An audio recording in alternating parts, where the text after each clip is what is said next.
Muy buenas noches, bienvenidos a 4 a la N, soy Gonzalo Prialé.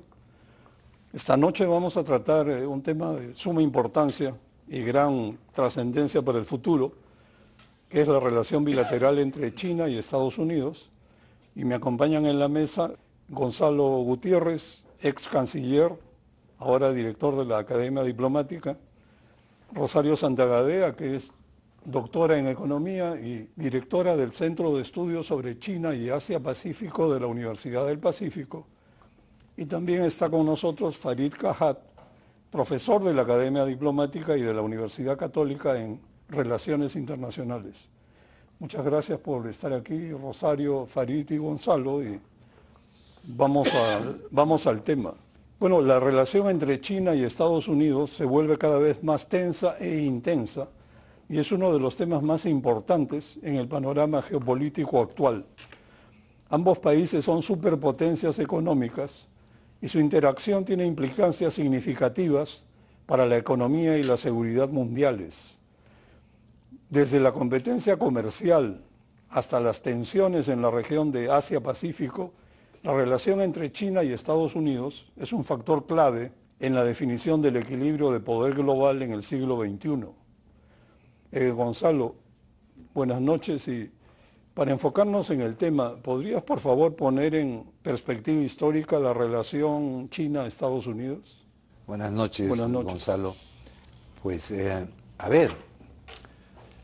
yo creo que la relación entre los Estados Unidos y China, pues habría que mirarla desde mediados del siglo XIX, ¿no? Mediados del siglo XIX, cuando China un poco forzadamente se abre al exterior.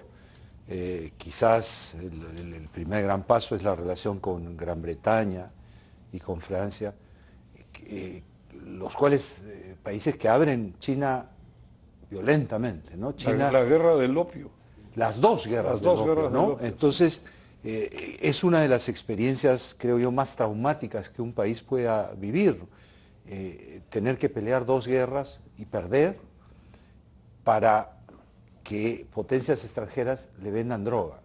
Entonces, a través de esta historia que se inicia en 1839 hasta el fin, digamos, de la Segunda Guerra Mundial y el establecimiento de la República Popular China, hay una sensación de una China humillada, de una China pues que ha sufrido un siglo largo de opresión.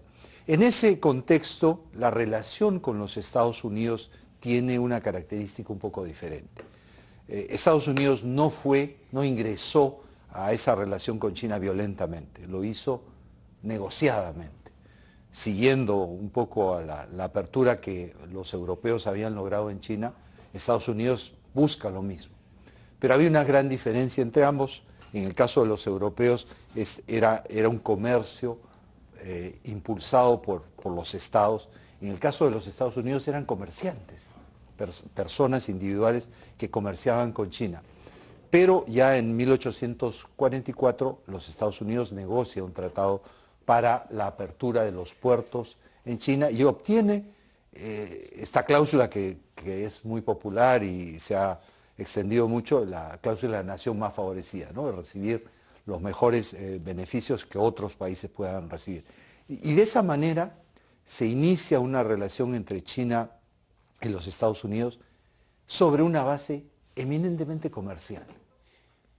Y parece paradójico, pero comparándolo con nuestra situación económica, comercial actual en el mundo, hay una gran similitud. China era un gran exportador, sobre todo de té, pero no importaba mucho. Y esa es un poco la razón de estas dos guerras y de la relación económica y comercial con las potencias. Gran foco exportador, como digo, especialmente de té, pero un importador un poco, digamos, con poco caudal de importación.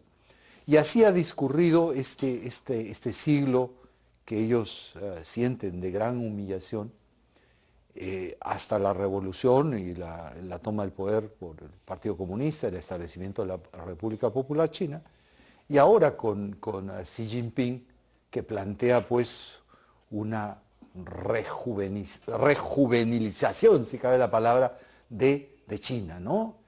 Hacer China nuevamente joven con la imagen de que sea una potencia a todo nivel internacional. Bueno, y por otro lado, Farid, quería preguntarte, ¿es que Occidente se ha equivocado con China? ¿Ha errado en su percepción? O sea, durante muchos años creo que Occidente ha preferido suponer que la liberalización económica de China conduciría inevitable o automáticamente a una apertura de la sociedad y mayores libertades políticas. ¿Se puede aplicar cánones de la democracia occidental a China? No, que jamás ha tenido una experiencia de ese tipo, probablemente no sea pertinente, pero en lo que sí creo que no se equivocaron fue en que la integración de China en la economía mundial le iba a dar a China un interés compartido con las potencias occidentales por mantener ciertas reglas de juego. Por ejemplo, China probablemente haya sido el principal beneficiario de una institución que muchos veríamos como parte del orden liberal internacional, como la Organización Mundial de Comercio, al punto que ahora quien veta, digamos, el establecimiento de un quórum en el órgano de apelaciones de la Organización Mundial de Comercio es Estados Unidos, sintiendo que China no solo se ha beneficiado más, sino que además se ha beneficiado indebidamente, porque no sería una economía de mercado y tiene prácticas proteccionistas. Pero sí creo que es cierto que China tiene intereses en el orden liberal internacional, en instituciones como la Organización Mundial de Comercio, de una manera en que no los tiene Rusia, por ejemplo, ¿no? Añadiría, sin embargo, que creo que hay dos problemas en proceso de toma de decisiones en ambos, uno en cada país, ¿no? Si uno se atiene a los documentos oficiales, uno pensaría que la relación es relativamente fructífera, ¿no? El discurso de Xi en el último Congreso del Partido Comunista, donde, por ejemplo, al hablar de rejuvenecer la nación china, dice que Taiwán debería reintegrarse al seno de la patria cuando se cumpla el proceso de rejuvenecimiento que culminaría en 2049. Entonces, digamos, el tema queda desplazado hacia un futuro todavía distante. Y en el caso de Estados Unidos, las declaraciones recientes de Janet Yellen o el documento de seguridad nacional dado a conocer el año pasado parecerían apuntar a que en el caso de Yellen dice no estamos buscando desacoplarnos de la economía china, eso sería perjudicial para el conjunto de la economía mundial. En el documento de seguridad nacional Estados Unidos vuelve a indicar que mantienen su política de una sola China y reconocen que el acta de relaciones con Taiwán sigue vigente, cosa que debería dar, digamos, tranquilidad a los decisores en China. Pero por otro lado, Estados Unidos es una democracia donde hay una oposición que ha hecho de la actitud anti-China, que además es popular lamentablemente a nivel de opinión pública, un tema de debate, y eso genera perturbaciones en la relación inverosímiles como un globo aerostático que todo parece indicar no tenía ninguna importancia en materia de seguridad, termina siendo un tema mayúsculo. En el caso de China, y con esto concluyo, el problema creo es que habiendo tenido una dirección colegiada en el pasado, ahora tiene un líder indiscutido. Y como el acceso al gobierno depende de la buena voluntad de ese líder, como en Rusia con Putin, los errores de cálculo que parece haber cometido en la guerra de Ucrania, eso implica que mucha gente a su alrededor probablemente no tenga incentivos para contradecirlo o brindarle información que contradiga sus creencias, y es posible que eso induzca errores de cálculo en el proceso de toma de decisiones. Bueno, si bien es cierto, en el lado político China se mueve a su manera, como lo ha hecho a lo largo de siglos. Por otro lado, Rosario, China se ha convertido en un gigante económico, una parte vital de la cadena de suministro global y el socio comercial más importante para muchos países en todo el mundo. ¿Cómo ha podido lograr tamaño éxito en las últimas décadas?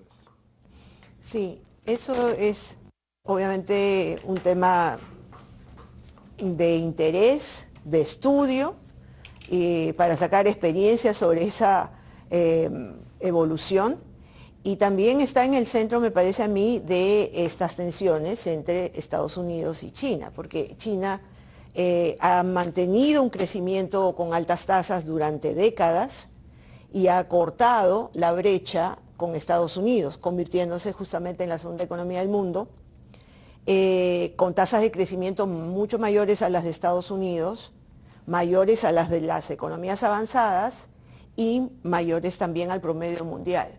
Incluso en la época más reciente, en donde esas tasas han pasado de más o menos 10%, que se han mantenido en décadas pasadas, a 5%, como es la proyección actual, incluso así es mayor que el promedio mundial, mayor que la de Estados Unidos, mayor que la de las economías avanzadas. Entonces la brecha en términos de PBI se acorta, ¿no? Y se convierte en la segunda economía del mundo ya desde hace varios años, me parece que es desde 2010, si no me equivoco, pero según algunas mediciones incluso ya sería la primera economía del mundo, ¿no? Ahora, ¿cuáles son las claves de ese crecimiento chino? Yo creo, y es también un poco remontarse a una historia, pero es la historia más reciente, que son las reformas y la apertura que se inician en 1978, ¿no? A partir de ese momento, más o menos 40 años, China empieza esta senda de transformación y de crecimiento mucho más acelerado. China ha pasado de ser una economía de ingreso bajo a una economía de ingreso medio bajo, a una economía de ingreso medio alto actualmente, y se proyecta en próximos años a pasar al grupo de las economías de ingreso alto. Ahora, junto con esas tasas de crecimiento altas, yo creo que una segunda clave es el cambio estructural que ha tenido la economía china, pasando de la agricultura a la manufactura bajo un modelo exportador hacia el mundo, ¿no? Entonces China se convierte en la fábrica del mundo y acompaña ese proceso un crecimiento importante de la productividad. Entonces, eso me parece que es el segundo elemento. El tercer elemento tiene que ver con su apertura, ¿no? Una cosa va con la otra. Las reformas van con la apertura de China, que en el plano comercial efectivamente es su ingreso a la OMC en el año 2000, y en el plano ya de las inversiones es la llamada estrategia Going Out, en donde China empieza a salir con inversiones hacia el mundo. Es decir, bueno, ya se convierte en un principal receptor de inversión extranjera directa, ¿no? Que va de la mano con este crecimiento manufacturero, pero también, al pasar de los años, China empieza a invertir en el mundo y hasta se convierte en inversor neto en el exterior, ¿no? Entonces, eso es otro motor que me parece a mí, la apertura tanto en la parte comercial como en la parte de las inversiones. Y otra clave, pienso, indiscutiblemente es la planificación estratégica de China y su planificación estratégica a largo plazo, ¿no? Se conocen las llamadas las metas de los 2 centenarios, ¿no? El primer centenario es los 100 años del Partido Comunista Chino, que se cumplieron 2021, ¿no? En donde la meta que estableció China fue eliminar la pobreza extrema. Claro, las mediciones de ellos no son las mismas que las del Banco Mundial, pero, digamos, todo apunta en que realmente la salida de muchísima gente, millones de personas de la pobreza, se ha cumplido. Y el segundo centenario es el centenario de la fundación de la República Popular China, el 2049, ¿no? En donde la meta es convertirse en una economía avanzada en todos los sentidos. Entonces, ahí hay una clave y en el periodo más reciente ya no es tanto ese desarrollo manufacturero fábrica del mundo, sino más bien pasar del hecho en China al diseñado en China, con base en toda una inversión en innovación y en entrar a jugar en las industrias tecnológicas. Bueno, desde una óptica empresarial he conversado a veces hace años sobre el tema y resulta que los chinos hacen planes y los ejecutan y los hacen bien. Y su gobierno está, por un lado, liderado en lo político por los dirigentes pues, del Partido Comunista, sus cuadros. pero en el campo técnico son ingenieros, más que economistas. Esto de repente se traduce en obras que empiezan y terminan y se hacen bien.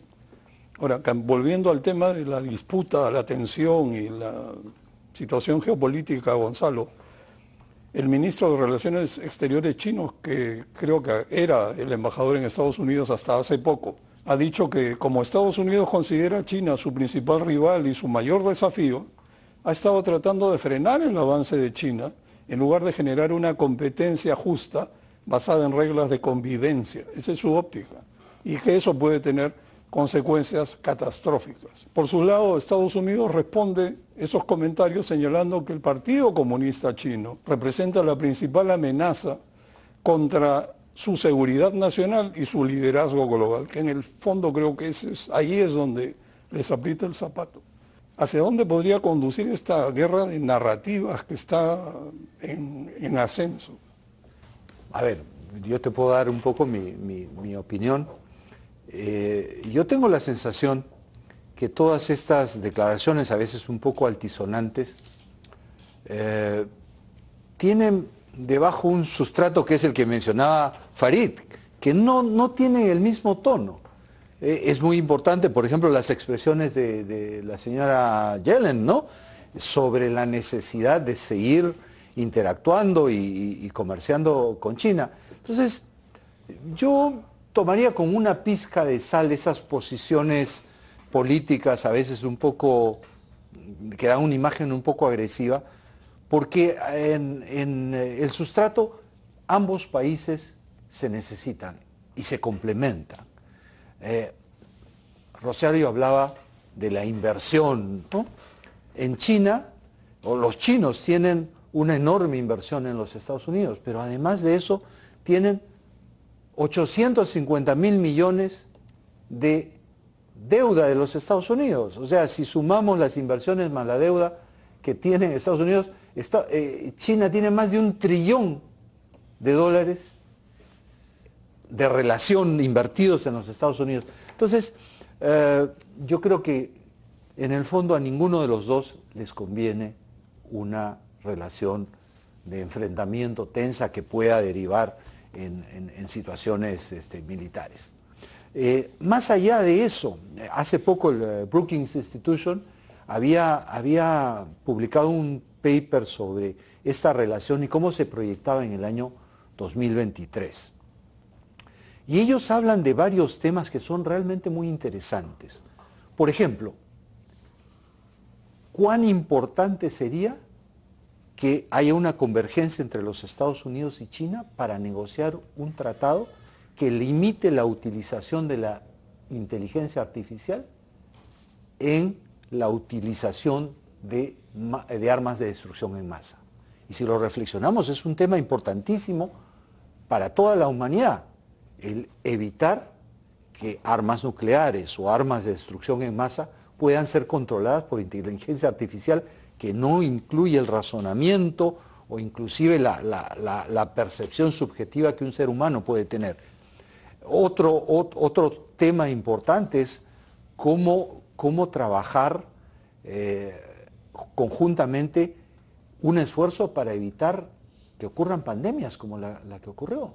Y ahí hay un interés chino evidente, eso es clarísimo.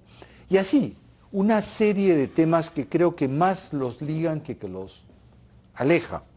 Estados Unidos sigue importando de manera masiva de China, quizás ha disminuido un poco, pero sigue siendo un socio comercial importantísimo.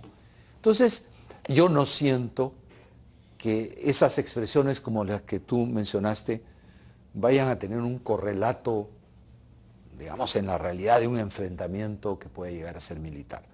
Evidentemente China aspira a ser una potencia mundial, lo dijo Rosario. En el año 2049 ellos quieren ser un país desarrollado, potencia mundial, ya lo son, ¿no? Con ese simbolismo que siempre usan, ¿no?, los 100 años del establecimiento de la República Popular China.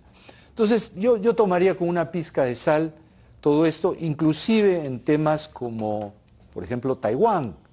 Yo creo que el interés de Xi Jinping es reincorporar Taiwán a una sola República Popular China. Obviamente Taiwán no accede a eso, pero tengo mis dudas de que ese proceso pase por una situación militar. Bueno, interesante la nota de optimismo de Gonzalo. Obviamente los diplomáticos saben inyectar notas de optimismo siempre. Y vamos a una pausa y volvemos.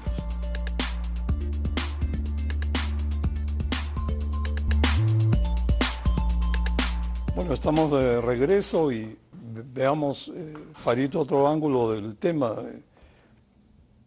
El ministro de Relaciones Exteriores chino hace poco volvió a reiterar su llamado a poner fin a la guerra en Ucrania. Sin embargo, el año pasado, incluso antes que se inicie la guerra, habían entrado Rusia y China en un acuerdo de partnership sin límites. Y además China culpa a la situación en Ucrania, al afán expansionista de la OTAN. Por su lado, Putin hace pocos días, la semana pasada, dijo que Occidente ha declarado la guerra a Rusia. ¿Esta alianza entre Rusia y China añade leña al fuego?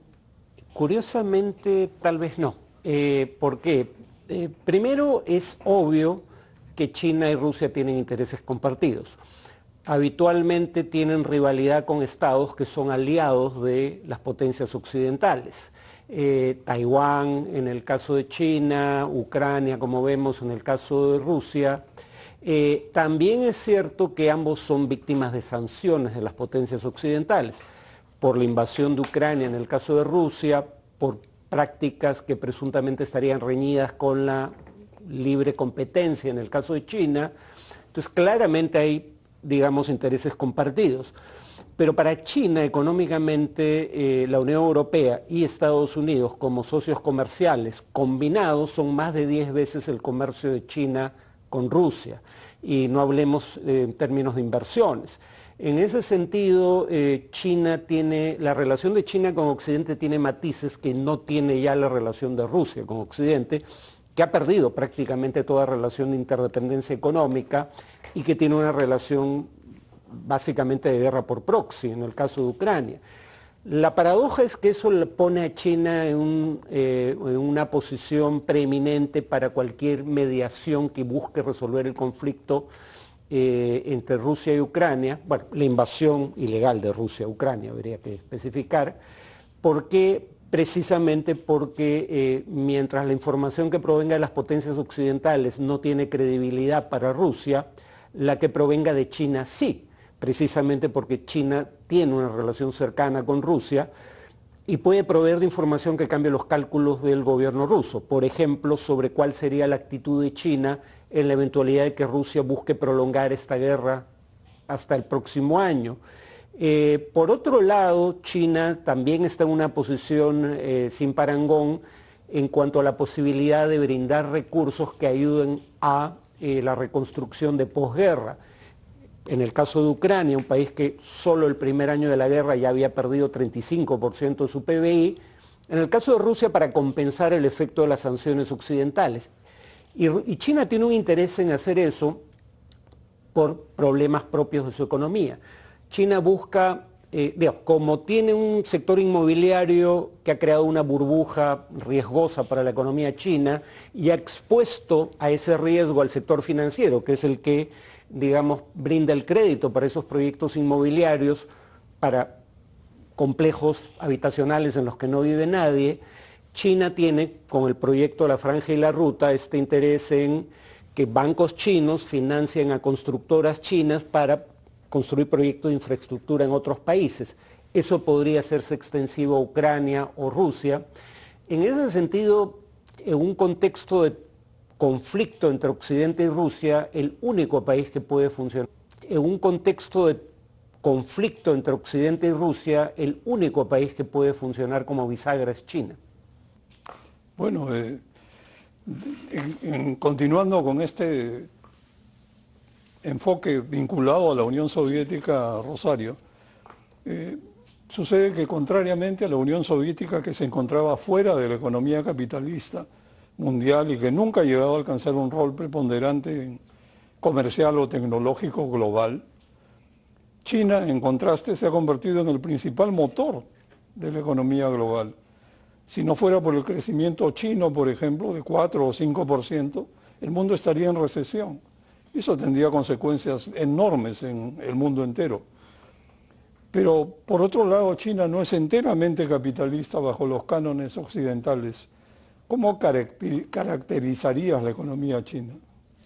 Bueno, yo creo que lo que manifestaba en el bloque anterior de 40 años desde las reformas y la apertura en China, son un indicador de que China ha ido progresivamente abriendo su economía, acercándose a funcionar como economía de mercado y de hecho está completamente integrada con el mercado mundial y la economía mundial. China ingresó a la Organización Mundial de Comercio y eso no sería posible si es que no funcionara en una economía de mercado. Entonces, es evidente que también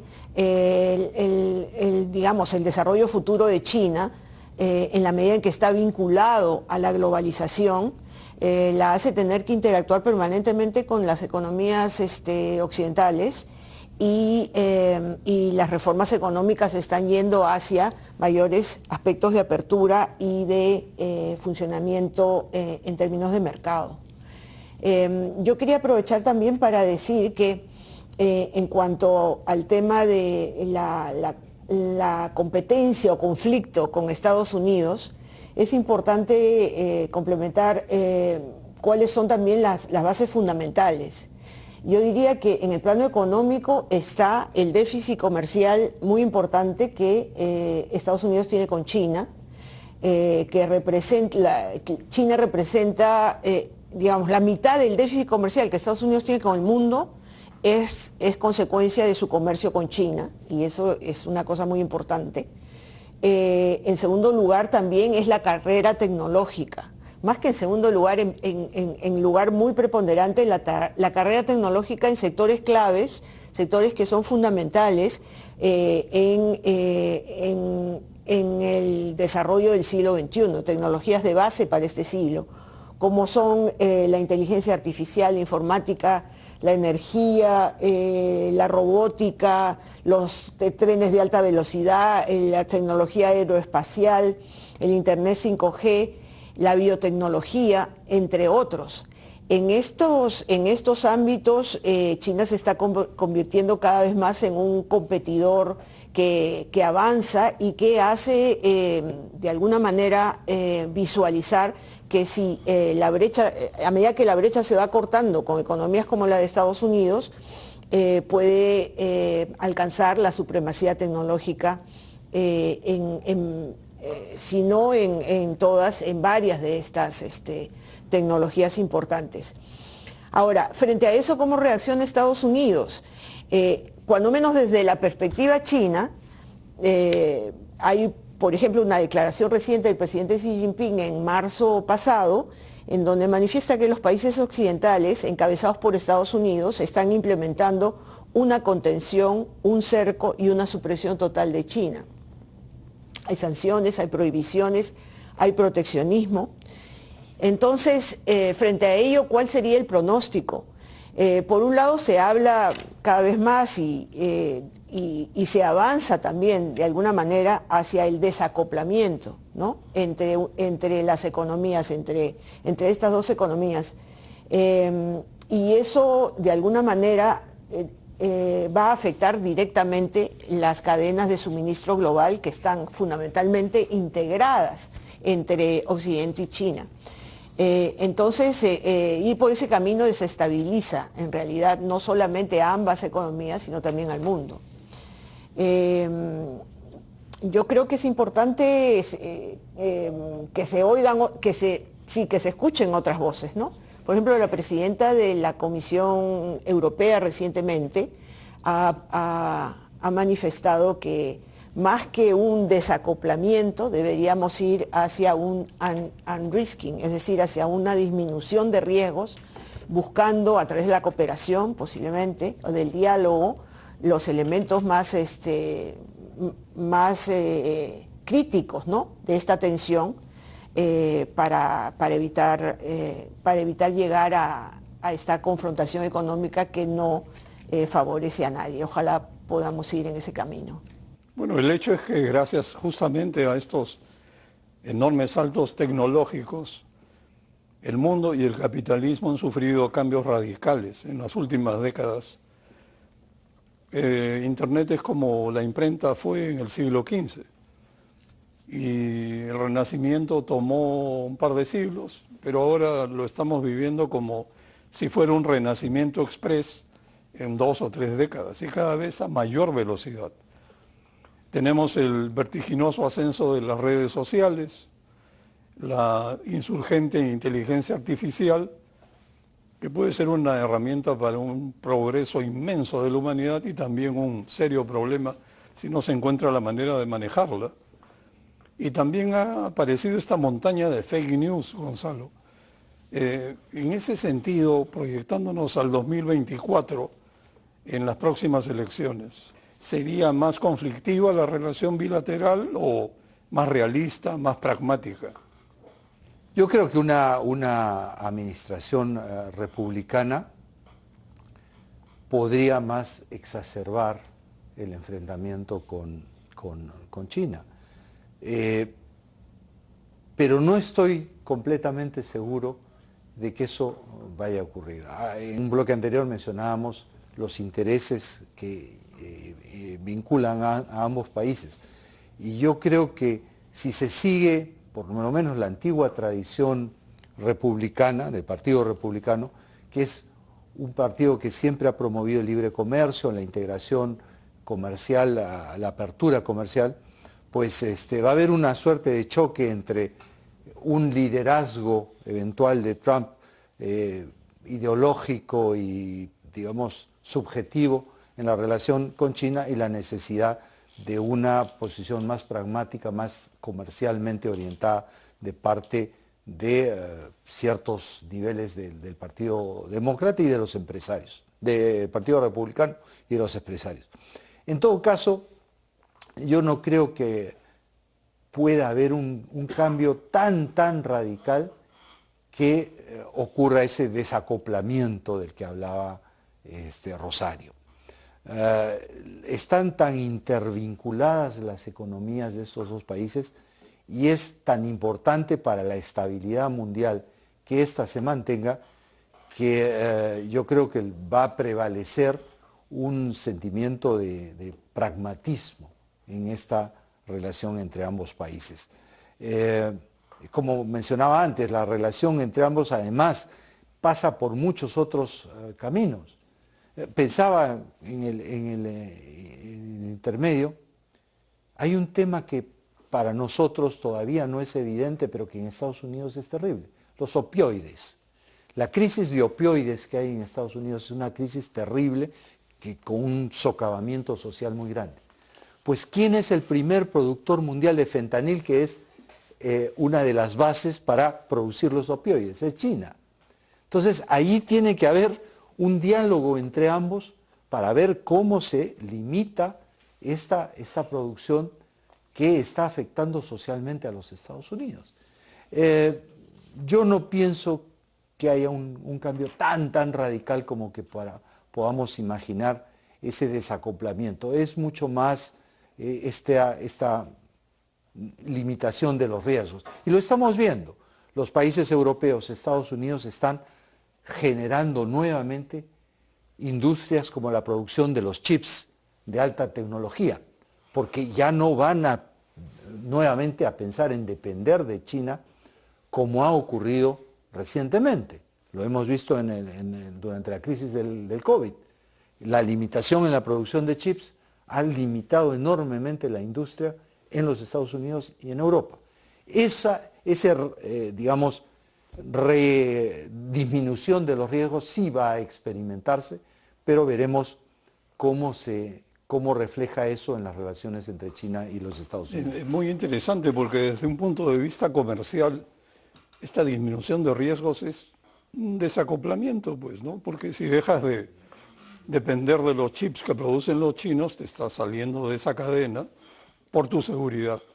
pero bueno, en fin, esto es complicado. Y lo evidente es que la estrategia china busca agotar económicamente a sus rivales con paciencia, mediante un prolongado desgaste de penetración comercial, sin hacer concesiones en tecnología. Eso es fundamental para los chinos. Y esta es una estrategia que en el fondo, viéndolo desde una óptica de guerra de intereses, busca quebrar el liderazgo estadounidense del bloque occidental, probablemente mediante acuerdos con Europa, negocios en Medio Oriente, evitando tensiones con Japón, Corea, India, tratando de ser amigo de Australia hasta cierto punto, y afianzando asociaciones económicas en la región del sudeste asiático. Lo que le falta a este proceso, Farid, sería que China internacionalice su moneda, el yuan.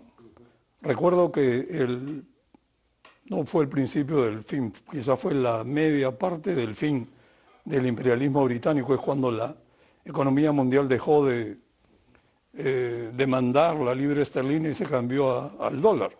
Entonces, esto es parte de un proceso de cambio fuerte que toma tiempo. ¿Crees que hay algo de esto en proceso? Sí, pero hay límites, ¿no?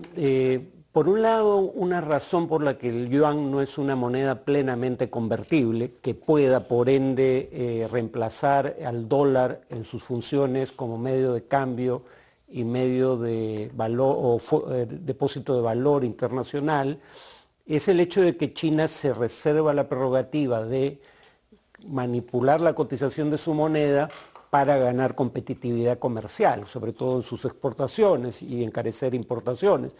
O sea, precisamente el tipo de prácticas contrarias a la libre competencia de la que Estados Unidos acusa a China y de las que China es culpable tanto como Estados Unidos, porque Estados Unidos pone certeramente el dedo en dirección a China, pero no admite sus propias prácticas proteccionistas. Pero mi punto es, poder manipular la cotización de su moneda es algo que importa para fines de ganar competitividad comercial, y eso va en contra del objetivo de hacerlo una moneda plenamente convertible, libremente convertible, que pueda empezar a sustituir al dólar. Ahora, creo, sin embargo, que aunque no va a haber tal cosa como una moneda que reemplace al dólar, sí es probable que en tanto cada vez más Estados Unidos utiliza, uno, el dólar, y dos, la dependencia del sistema financiero internacional, el sistema SWIFT, del sistema financiero estadounidense,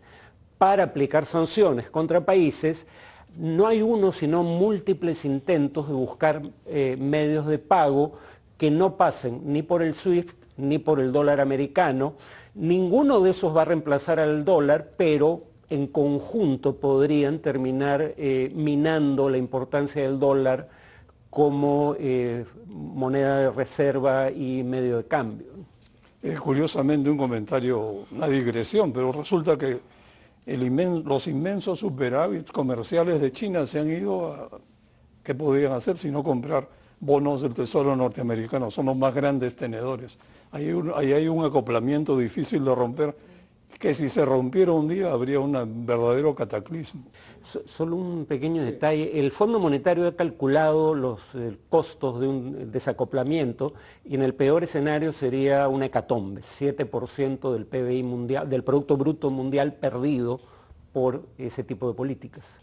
Bueno, un matrimonio de conveniencia entonces.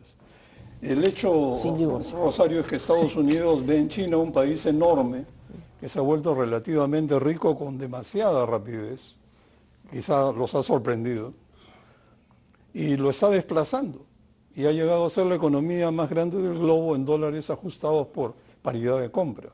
Sí, correcto. Por si esto fuera poco, además, para acompañar el despliegue estratégico de sus nuevas rutas de la seda, o como quieran llamarlo, China ha realizado la compra nada menos que de 42 puertos en 34 países que ha construido o está explotando o los ha comprado, tal cual. Entonces, este posicionamiento comercial es brutal. ¿Tú crees que hay una agenda escondida de China detrás de esto? Mira, para referirnos al tema de la iniciativa de la Franja y la Ruta, ¿no? Que es parte de, también digamos, yo la veo como parte de la estrategia Going Out en una fase avanzada, ¿no? Tiene una lógica interna y una lógica externa. La lógica interna original es que el desarrollo de China ha sido desbalanceado en términos de sus regiones, ¿no? La parte más desarrollada de China es el este, la parte sur y la parte oeste es menos desarrollada. Entonces, la idea inicial de la Franja y la Ruta en el 2013, o sea, ya tiene 10 años esta iniciativa, la idea inicial es que generar conectividad y corredores económicos que articulen estas zonas del sur de China y del oeste con el entorno, países de la vecindad, de manera que se generen nuevas posibilidades de desarrollo y de esta manera llevar, ¿no?, la prosperidad, una mayor prosperidad a esas zonas, a través de la relación con el entorno, que se viabiliza mejor vía la conectividad, donde juegan puertos, conexiones terrestres y demás. Esa es la lógica interna original bajo una visión regional, ¿no? Pero luego de eso, luego de algunos años, y básicamente 2013, 2017, 2018, la iniciativa de la Franja y la Ruta pasa de ser regional a ser una iniciativa global. Entran muchos países más que los asiáticos y europeos del este, entran muchos otros países, entran los países africanos,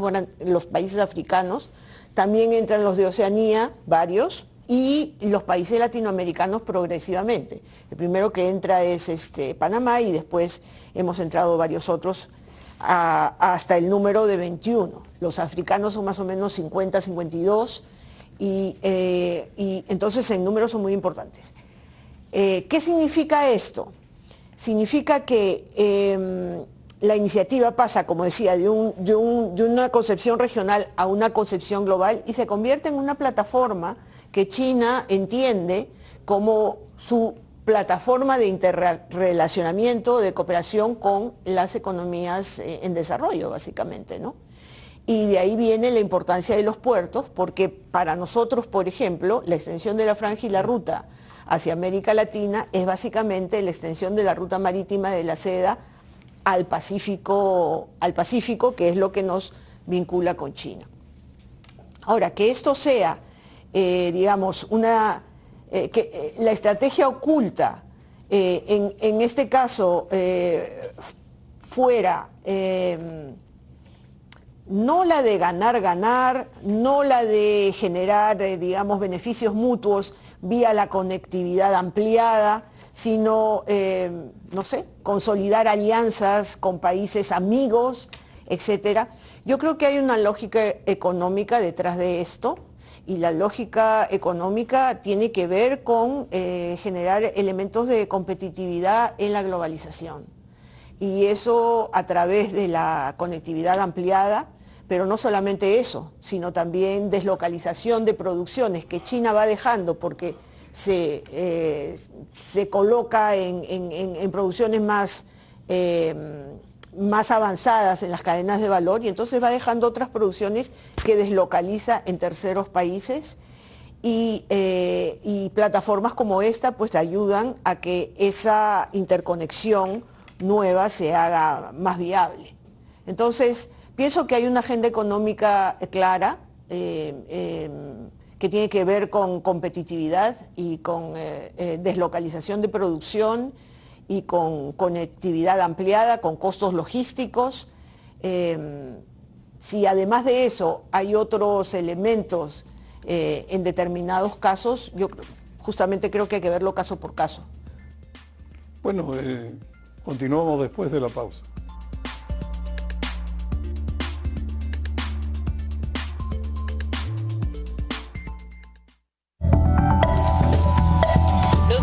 Bueno, estamos de vuelta. Este es el último bloque de 4 a la N. Tratemos de cerrar y redondear las ideas.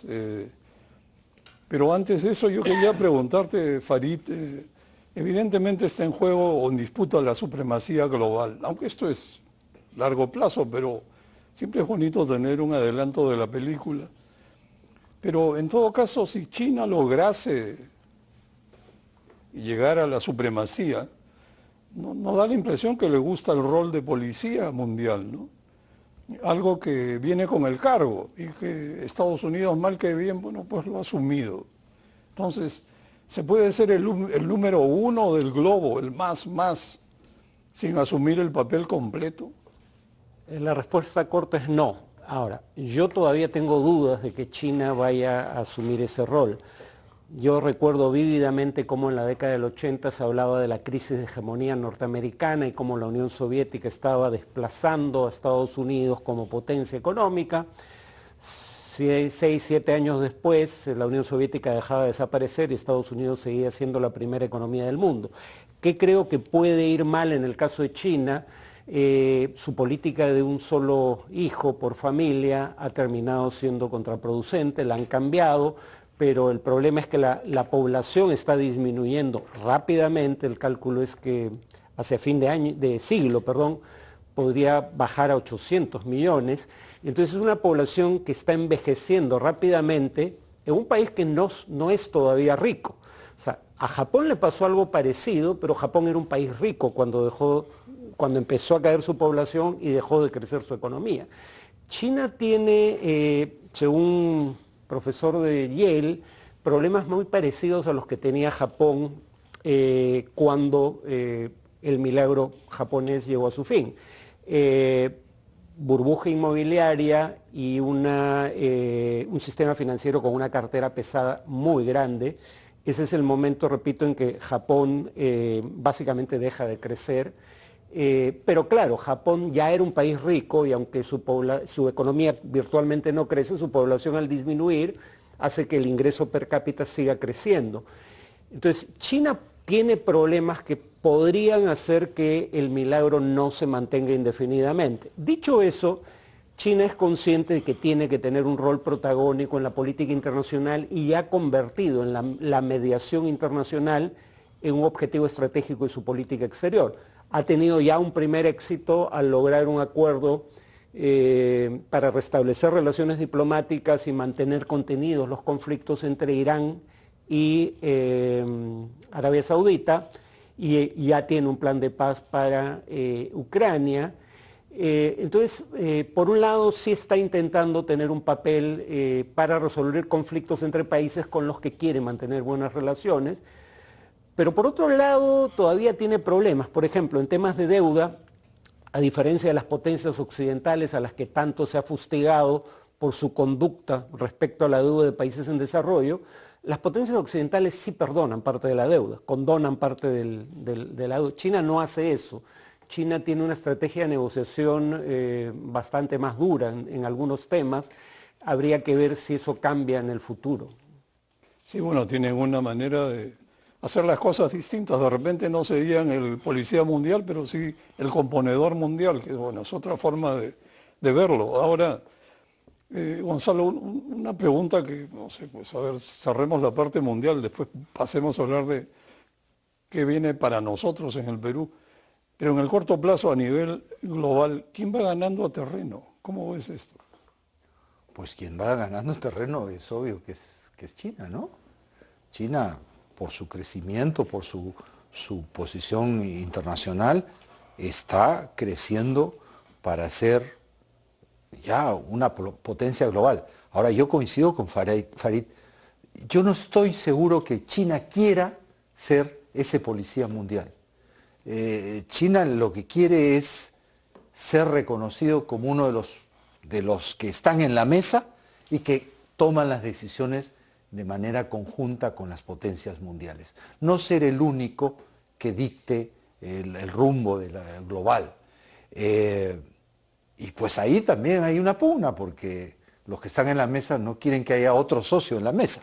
Pero mi impresión es que por su crecimiento, por su posición internacional, por estos roles como los que mencionaba Farid, de tratar de ser broker de arreglos internacionales está ganándose ese rol en la mesa y además de una manera muy meritoria, porque no es con intervenciones o presiones militares, sino con acciones que promueven la paz desde una perspectiva más bien benigna. ¿Y qué retos crees que enfrenta Estados Unidos en esta perspectiva? Bueno, yo creo que el principal reto de los Estados Unidos es reducir el riesgo, como decíamos antes, de la dependencia de diferentes actores, pero principalmente de China. Estados Unidos tiene que buscar una manera de balancear mejor su comercio internacional, tiene que reducir su deuda. A pesar de que el debate ahora es ver cómo incrementan el límite de la deuda, es el debate entre demócratas y republicanos, y buscar algo que se logró en la época de Clinton, me parece, eliminar los déficits en los Estados Unidos. Es que ese es el meollo del asunto, ¿no? Claro, tú puedes irte a un déficit creciente porque tienes el señoriaje, tienes la moneda universal que todos aceptan. Se acaba eso y se acaba tu déficit ilimitado. Así es. Y ahí hay que ajustar las cuentas y eso es muy difícil de hacer. De repente esa es la pesadilla norteamericana a futuro. Bueno, Rosario, volviendo, aterricemos en el Perú. ¿Cómo ves la inversión china en el Perú? Pero sobre todo, aparte de la gran minería que es tan importante, el puerto en Chancay, ¿qué potencial? ¿Cómo lo ves? ¿Nos va a atar o nos va a dar proyección? Bueno, yo lo veo definitivamente como una oportunidad para el Perú, ¿no? Nosotros siempre hemos tenido un poco en materia de lo que es nuestra estrategia hacia la cuenca del Pacífico, la idea de que la posición geográfica del Perú en América del Sur debería ser base de también su competitividad internacional y que el Perú podía convertirse en un hub del comercio entre América del Sur y el otro lado de la cuenca del Pacífico. Eso que ha estado como parte de, digamos, una visión a futuro, ahora tiene una concreción en la inversión china en el puerto de Chancay, porque justamente esa es una inversión que desde el punto de vista de lo que es la visión china, se proyecta a generar un hub en nuestro país para la relación económica, fundamentalmente la comercial, entre China y América del Sur y entre el Perú y la cuenca del Pacífico, el otro lado de la cuenca del Pacífico. Entonces, a mí me parece que es una oportunidad muy buena, pero que requiere por parte nuestra una estrategia. Y diría que esa estrategia necesita ir a un segundo paso. El segundo paso es que atacar el punto de la necesidad de generar diversificación de las exportaciones por el lado peruano hacia China. Del total de lo que nosotros exportamos a China, solamente el 3% son exportaciones no tradicionales. El 97% son materias primas, fundamentalmente mineras, y el cobre tiene una gran importancia en ello. Entonces, esa composición del comercio es bastante diferente de lo que tenemos con otros socios comerciales. Por ejemplo, en el caso de la relación de Perú con Estados Unidos, el 60% son exportaciones no tradicionales. Nuestro comercio con Chile también, 60% por ahí. Incluso con otros socios asiáticos, Japón, 11% son no tradicionales. Entonces, hay un reto allí de elevar nuestra capacidad exportadora en productos con mayor valor agregado, y yo creo que eso podría ser posible de la mano también con inversiones chinas en el sector manufacturero, en una zona económica especial, en un parque industrial, un parque tecnológico, etcétera, vinculado a la conectividad del puerto de Chancay, como se ha hecho en la inversión china en otros corredores económicos entre China, por ejemplo, y el sudeste asiático. Bueno, para concluir, quisiera pedirles a Farid y a Gonzalo un balance. Actores racionales no escalarían sus conflictos cuando son tan interdependientes y tienen tantos temas de interés común, cambio climático, por ejemplo, como en el caso de China y Estados Unidos. Si hay conflictos que escalan, muy probablemente sea por errores de cálculo. Bueno, yo creo que países como el Perú debemos alentar y promover un esfuerzo de cooperación a nivel de estas potencias. Nosotros tenemos relaciones privilegiadas con ambos, somos un país, digamos, relativamente mediano, pero creo que debemos escuchar nuestra voz en ese sentido, que la cooperación internacional es la única que va a generar un crecimiento, un beneficio y un desarrollo de las economías menos desarrolladas como la nuestra, y que para esto la cooperación entre los Estados Unidos y China es esencial. Bueno, yo para terminar les agradezco a cada uno de ustedes. Creo que ha sido muy interesante el intercambio. Espero que sirva para abrir algunos ojos. El mundo está demasiado interconectado como para pensar que estamos en vísperas de una nueva guerra fría como la que hubo el siglo pasado. O sea, el mundo no está para eso, hay demasiada información. La gente está al tanto de todo en su teléfono. Entonces, quizá eso nos dé esperanza de que siempre hallaremos la manera viable y diplomática de salir de los problemas. Muy buenas noches y muchas gracias a ustedes.